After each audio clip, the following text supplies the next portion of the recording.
The USA Outdoor Track and Field Championships begin their 4-day run Thursday in Eugene, but it's safe to say what's going on the track is not the only thing being talked about in the sport this week. Ken Goe, the Oregonian's track and field rider, is here with me, Andrew Greif of the Oregonian as well, and we'll be covering that meet all weekend in Eugene along with some other folks from this newsroom. But today, there's a big kind of move in the story of the Alberto Salazar allegations of doping that were brought on by BBC and ProPublica 3 weeks ago. For the first time, he gave a very detailed kind of response. It went on for 28 pages, had almost 40 supporting documents from emails to medications. What were your takeaways? Does this kind of silence some of the steam that was coming from his critics? Yeah, I think he dealt with a lot of the things he could objectively. I think people are going to believe about Alberto the way they're going to believe, and some people are going to look at him with suspicion.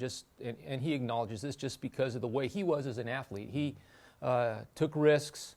He pushed himself to limits that ordinary people would not attempt to push themselves, to the point where he almost died. So I think there's a fair amount of suspicion about what he might or might not do with his athletes. I think, though, if you read it objectively, his 28-page open letter and the supporting documents, you'll see that he took meticulous care to try to stay within the rules. His command of what they took and how they took it and what they could take and what they couldn't take is really quite impressive. And then he documented all this, that he kept documentation for it and used it to buttress his arguments. We found a few holes in what he said. I think they're relatively minor. I think he addressed the big things. He addressed the testosterone allegations against Galen Rupp. He addressed abuse of prescription drugs, particularly thyroid drugs, and the fact that the allegations had him sort of as using thyroid medication and asthma medication to enhance performance.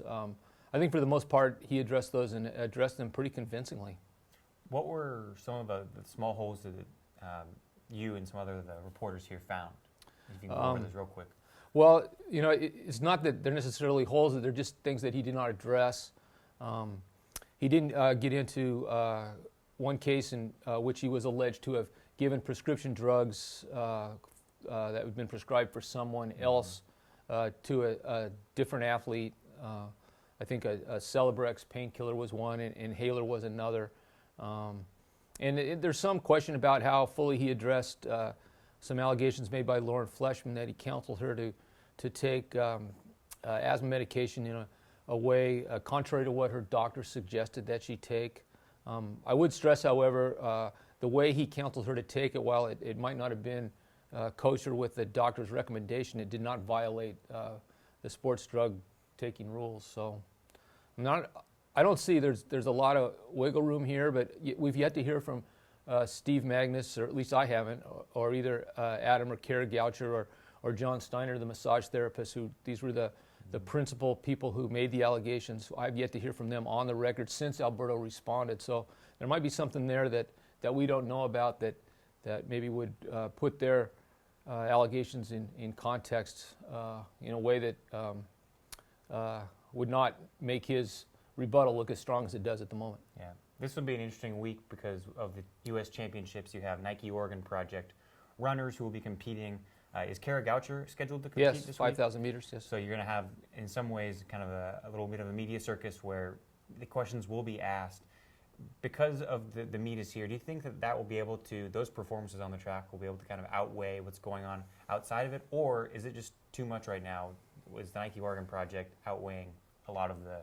Yeah, I think the jury's out on that. I'm going to be real interested to see how Galen Rupp deals with the situation. He runs tomorrow night in the 10,000 meter final. He has not addressed these allegations beyond a statement right after the first stories were released in which he denied it. But he's yet to speak in the flesh, in front of cameras, in front of reporters, and he certainly will have every opportunity to do that tomorrow night in the mix zone. I'm anticipating quite a media crush there. I think a lot of people will be anxious to hear from him and whether he feels that Alberto Salazar answered all the allegations involving him. Sure. So he'll have his chance tomorrow, and I think that's going to be the story of the meet tomorrow. Mm-hmm. Now, maybe after that happens, maybe things will die down, maybe not. It sort of depends on what Galen says, what Steve Magnus says, what the Gouchers say, whether ProPublica and the BBC have fresh stories with new people making fresh allegations. Yeah. The story will go on. We will be here all weekend at Hayward Field in Eugene, covering it for the Oregonian in print and online. Check back every day for more.